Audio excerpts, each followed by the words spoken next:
memberikan damai sejahtera dalam hidup kita. Tapi saudaraku, sangat disayangkan sekali. Kita tahu dunia ini tidak mampu, tidak sanggup, tidak bisa sampai kapanpun untuk memberi ketenangan, keteduhan dan sejahtera. Tapi waktu-waktu kita, hari-hari kita hampir habis, ya, hampir habis untuk waktu-waktu kita dan hari-hari kita hampir habis untuk mendapatkan itu semua. Betul ya? Dan setelah kita dapat, mulai timbul masalah baru, timbul persoalan yang tidak pernah terjadi, dan kita mulai mengeluh dan bersungut-sungut, dan mulai mempersalahkan apa saja dan siapa saja yang bisa dipersalahkan. Karena pada dasarnya manusia bawaan kita tidak mau mengaku salah, nggak mau dipersalahkan. Walau berulang-ulang berkali-kali diingatkan kepada kita bahwa damai sejahtera yang sejati, yang abadi itu datang dari Tuhan. Itulah sebabnya maka selalu ada panggilan dari Tuhan untuk saudara dan saya, supaya jangan jadi domba yang tersesat, supaya jangan jadi anak-anak yang terhilang tanpa arah dan tanpa tujuan, yang kemudian hidupnya hanya dirundung stres, depresi, halusinasi, berandai-andai. Ketika kita lihat orang lebih hebat, lebih kaya, seandainya aku seperti dia, mungkin jauh lebih baik. Seandainya aku tidak seperti sekarang ini, dan kemudian flashback ke belakang. Dulu sebelum saya menikah, saya masih bisa senang-senang, asik-asik. Seandainya aku tidak menikah, mungkin hidupku tidak seperti ini. Maka mulailah kita berandai-andai dalam hidup. Akhirnya tidak menikmati lagi perkawinannya, tidak menikmati sudah punya anak 2 atau 3, tidak lagi bersyukur atas apa yang dimakan setiap hari padahal masih ada. Dan begitu sulit sekali untuk tersenyum manis bagi orang lain. Dan ketika ada orang lain lebih bahagia dari kita dan melirik kepada kita, dan kita mulai tersinggung dan sensitif sekali, mulai jadi orang-orang yang lebay, baper, dan pakai dunia medsos dengan mei-mei, air mata mengalir. Dan orang di seberang sana bertanya, "Kaindai Indonesianu?" Dan dia jawab dengan ketus, "La angkanu krinae." Makalah ada terapuli.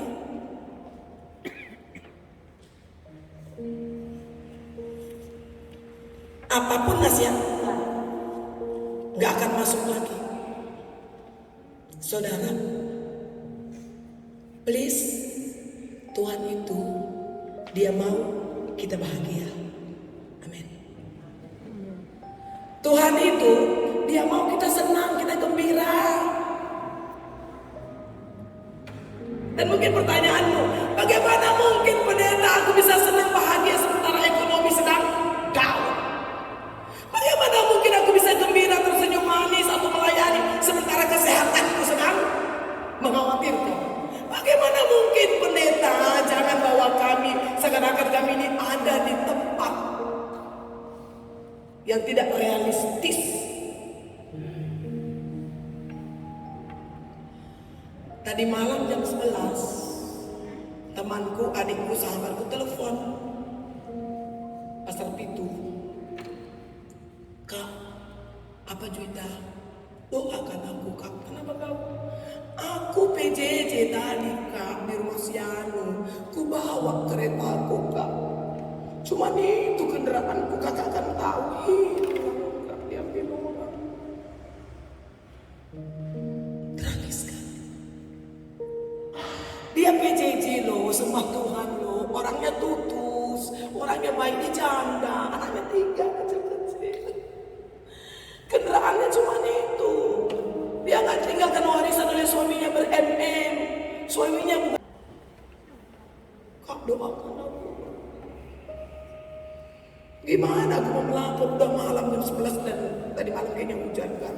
Udah tenang kau deh. Doa aja tidur udah. Gak usah pusing, gak usah bingung. Ada jalan keluar. Nah, gimana itu?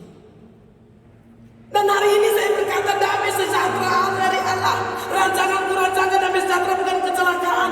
Dan memberikan masa depan yang penuh pengharapan. Sementara motor hilang, kereta hilang, kita sakit, ekonomi terpuruk, pekerjaan tidak jelas. Kan sebenarnya ini sesuatu tidak mungkin. Dan bagaimana kita mau imani firman ini? Karena begitu banyak kita saudara salah kaprah dengan firman ini. Kalau namanya bahagia itu, ya gak berkekurangan dong. Gitu kan? Kalau namanya mau senang-senang itu, ya kalau mau sesuatu ada. Kalau ingin sesuatu ada. Walau hidupnya pas-pasan. Pas mau ada, pas suka ada. Kan itu yang ada di sini kan. Tapi kalau kita lihat konteks bacaan ini tidak. Mereka di pembuangan. Dan gak tanggung-tanggung saudara 70 tahun di pembuangan. Covid baru 2,5 tahun. Kamu sakit baru berapa lama rupanya? 3 bulan, baru 3 tahun kok. Keterpurukan ekonomi baru berapa lama? Baru 5 bulan kok. Kau sudah mengeluhnya tingkat dewa. Sampai-sampai ngancam Tuhan. Banyak yang suka ngancam Tuhan loh. Kalau tahun ini gak pulih Tuhan, aku berhenti menyembah Engkau. Gak ada gunanya. Itu kan. Saudara, pagi ini saya ingatkan kita. Kita yang perlu Tuhan. Kita yang butuh Tuhan. Sebenarnya kalau saya mau kasih tegas begini, ada nggak ada kita, Tuhan itu kan tetap Tuhan. Dia tidak berubah kan dulu saya bilang. Dulu sehari ini besok dia tidak berubah. Saudara mau setia atau tidak setia, Tuhan itu tetap ada, tetap eksis. Yang perlu Tuhan itu kita. Dengan kata lain, Tuhan sebenarnya tidak perlu saudara dan saya.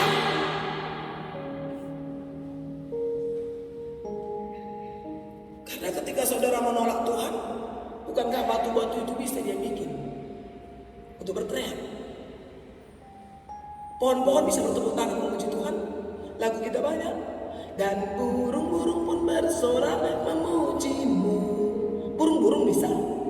Kenapa harus kita? Maksud saya, sadarlah siapa kita di hadapan Tuhan. Kita ini dikasihi, kita dianugerahi, kita diberkati, kita diurapi. Kalau rancangan Tuhan terjadi itu bangsa Israel akhirnya keluar dari Babel setelah 70 tahun, maka saudara percaya kita juga akan keluar dari kesulitan ini. Kita akan dibebaskan dari kesesakan ini. Kita akan dapatkan kemenangan demi kemenangan, kemuliaan demi kemuliaan, tapi dengan satu syarat: percayakan hidupmu kepada Tuhan. Amin. Maka dia bilang di ayat 12, jika kau berseru-seru berdoa kepadaku, telingaku cukup tajam mendengar seruanmu. Berseru. Seandainya pun engkau tidak mampu lagi berseru, hanya di dalam hatimu engkau berdoa.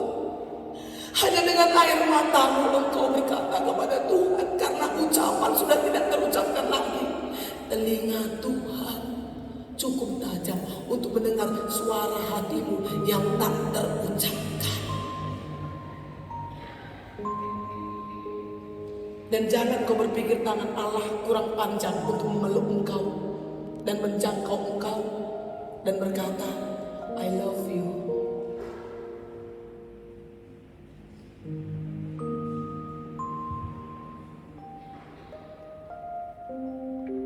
Seperti kereta yang hilang. Coba, kalau nggak berdoa, malam ini bisa tidur. Kereta mungkin nggak kembali. Mau marah-marah sama siapa? Makanya aku selalu berusaha tegar dan kuat. Karena aku punya Tuhan. Kalau aku nggak punya Tuhan, nggak mampu aku seperti sekarang ini. Enggak. Karena aku punya Tuhan. Dan aku tahu Tuhan pasti tolong aku kapan saja. Dan dengan caranya yang ajaib. Itu selalu aku percaya. Kalau sekarang aku susah, Tuhan tahu pikirku. Kalau aku bersenang, Tuhan tahu pikirku. Jadi aku kerjakan hanya Tuhan, ajar aku terus percaya bahwa aku tidak berhenti berdoa. Ingatkan aku kalau aku sudah mulai mengabaikan Engkau. Tegur aku sekeras-kerasnya kalau aku sudah mulai mengkhianati janjiku padamu. Biar dia tegur aku kan. Dia ingatkan kembali, aku balik kanan. Di kiri itu ada begu ganjang katanya. Balik nak, ayo nak. Kau pilih kamu cekak nak katanya. Oh iya, jadi roh kita peka. Kita peka. Jadi saudaraku, pagi ini kembali diingatkan kepada kita ya. Tak apapun masalahmu, udah berapa lama, gak usah mengeluh berapa lamanya. Gak usah mengeluh lagi. Udahlah, ini bagianku. Dan ada bagian Tuhan untuk mengerjakan yang hebat dalam hidupku. Yang penting berserah, berdoa, cinta Tuhan bikin baik, jadi berkat. Jangan bikin jahat, lupakan kejahatan, lupakan dosa-dosa, lupakan kepahitan, lupakan akar pahit, lupakan juga salah orang kepada kita. Nggak usah ngedumel. Si aku kok ngomong gitu, udahlah nggak usah. Saya selalu bilang, kita nggak bisa tutup mulut orang. Aten aja kaitin atas kena bawah, aten aja. Tapi bapak jaga. Betul kan? Mana bisa kita larang mulut orang? Mulutnya itu terserah dia lah. Tapi mulut kita bisa bikin cantik. Jadi saya mau bilang, hidup ini indah. Amin kan? Bukan harus masuk mall maka indah. Oh ke Paris foto, Taiwan foto, Yerusalem juga kebanyakan foto. Nggak tahu kalau Yerusalem tahu imannya atau nggak tahu aku yang 10 kali ke Yerusalem. Kami sudah ke Bethlehem, ngelihat pelangkah, masuk PJJ menuju, tapi dia lihat Bethlehem 10 kali berulang-ulang. Berapa duit habis ke sana sekali jalan 10 hari 20 juta. Bangga kali foto yang kita dapat foto. Ini dia Galilea foto. Ini Gunung Hermon foto. Sampai di PJJ mukanya gel. Artinya kalau sudah sampai kota suci kan suci lah wajah awak ya kan.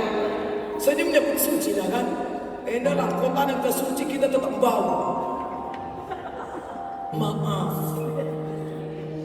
Tidak memprotes orang yang suka pergi, silahkan. Tapi berdampak dong. Dia berpengaruh lah di auranya. Dari mana Bi? Aku doang lewat Yerusalem nari. Ku tatap bagus. Oh pantas dari Yerusalem bersinar-sinar. Dari mana kamu di sini? Dari Paris, dari Belgia. Makan coklat Belgia enak ya. Di coklat, wah mantap. Tapi aku tengok bukanya belum. Katanya pulang dari Belgia begini. Ya bangga pendeta ngutang kemarin tiketnya. Ya ampun. Tiketnya ngutang baru sampai Belgia. Ya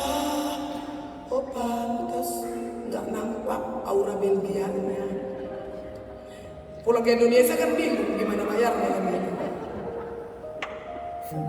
Sudahlah, nikmati saja Tuhan. Amin. Jadi begitu pagi ini ya, yang libur ya. Iya, makanya agak saya lama-lamakan dikit libur. Gak ada kerjaan ya, gak ada lah. Puji Tuhan. Dan memberkati kita semua. Selamat berdamai sejahtera oleh karena Tuhan, amin. Mungkin sampai rumah cuma ikan asin yang ada, gak apa-apa.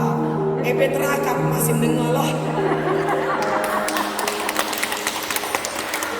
Coba bayangkan, ikan asin yang amat asin dilakukan asin. Masalah dilah gue. Enak. Asin kali pun mantap pak, masih sehat kau pak.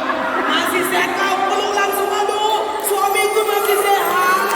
Oh suamiku, jujur. Iku pikir pak kehilangan rasa kau pak. Langsung peluk. Sudah sembuh COVID-mu pak. Gara-gara ikan asin pak. Siapa masih tuh gua aja pengen nerdakan. Lah gerakan maju-maju. Lihat YouTube, ingat belajar. Ikan asin bajil ini masin. Lucu. Ikan asin ini masin bukan ikan asin namanya. Beli ikan asinnya asin lah. Kok beli ikan asin gak mau masin gimana? Beli cabai mau pedas gimana? Hah, gimana sih kita sakit jiwa nih? Gulanya manis ya manis lah gula. Adi mau tama gula karena sampai Nina. Sakit pacarku ini kalau begitu. Tadi sudah bilang sama kedai kopi itu 3 sendok bikin gulanya ya. Gak manis katanya. Sakit kau bang. Sakit apa kau bang? Aku gak sakit hati aku. Sama siapa bang? Sama mamaku. Ya. Yang pacaran kita kok sama mamaku kok sekali. Semalam jumpa aku. Katanya kalau naik dari anak buah baginina. Emang gak gua apet temuna kopi adalah naik kok ang tepuna na nekaro. Oh sakit kawan. Ikan asin harus asin, betul. Gula harus manis. Kalau satu hari aku senyum karena sangat cantik, kamu yang sakit bukan aku. Orang senyum gimana pun cantik, nggak mungkin nggak. Di masjid kelidu berarti kamu sih sakit lah aku. Tentang bareng, mentontonkan. Kalau berpuasa kamu seminggu, biar kamu tengok kalau orang senyum pasti cantik. Ayo tenang. Itu, jadi kan, nah saya mau bilang hidup ini indah, amin. Kasih tahu kiri kanan, hidup ini indah. Hidup ini indah. Hidup ini indah. Amin. Puji Tuhan.